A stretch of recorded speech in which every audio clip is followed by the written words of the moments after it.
It's just a feast for the eyes. It's absolutely beautiful. In December, the holiday season in Torrance isn't quite complete without a trip to Candy Cane Lane. I think it's incredible. I was talking to my husband about what a coordinated effort this must have been to get all the houses to participate. It's just really remarkable. Feels like you're in the North Pole in Southern California. Blocks and blocks of holiday decorations and lights adorn yards and twinkle from this neighborhood's trademark Chinese elm trees. It's an effort that's been going on since 1985 in the small community of Southwest Torrance known as Seaside Ranchos.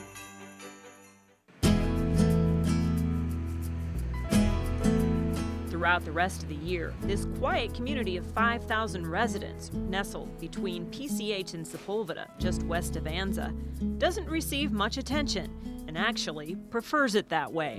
When you came in, I'm sure you noticed how secluded it is, and it's always been that way.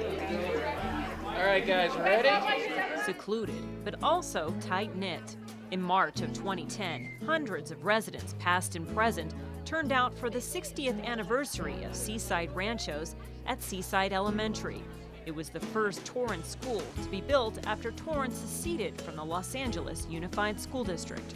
Some of my fondest childhood memories were right here at Seaside School, and having grown up, my mother still lives in the house where I grew up, so my family's been in this neighborhood for 50 years, and it was important to me to be here. This is a special place. Well, I think one of the key words is community. This has always been a fairly close-knit community, despite the fact that the school district was divided up. I mean, this particular school district was divided up as the schools grew. Now the school covers pretty much a contiguous area, but a lot of old ties here.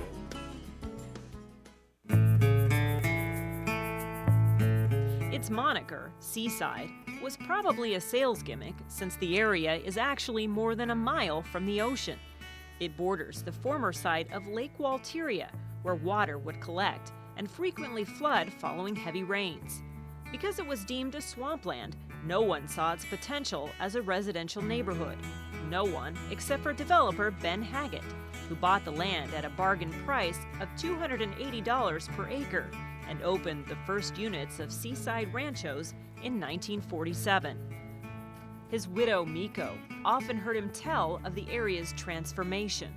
He's always told me that his pride was that he made the unuseful land into useful, and he wanted to give affordable house to the people that just after the war. So one of the salesmen was his friend. He was kind of complaining that he wanted to sell better houses or something like that, but he said he wanted to give the best for the money, and also he was very proud that he lived one of the house that he built until he died.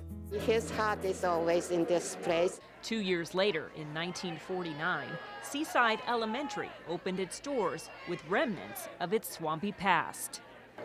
Where the playground is now, it was just mud. We had mud everywhere. And of course the school was built for 400 children, and over 700 showed up. But Seaside survived those growing pains, and in 1957 opened the 6-acre, 9-hole Sea Air Golf Course, the city's first and only municipal course. As Mary Babbitt recalls, it became a neighborhood where kids felt safe. I grew up kind of in the golden era of where all the kids were playing in the street, and we would come home when the church bells rang, and it was, I think, a time of innocence in a way. Today, with nearly 1,700 homes, Seaside Ranchos continues to thrive. It's incredible to be standing here in this exact spot that 6 years ago I stood out here with residents, and there was probably about 30 or 40 of them right here talking about the dirt field behind us. That dirt field that once looked like this now looks like this. In January 2011, it was dedicated to become Seaside Heroes Park in honor of the community's fallen soldiers.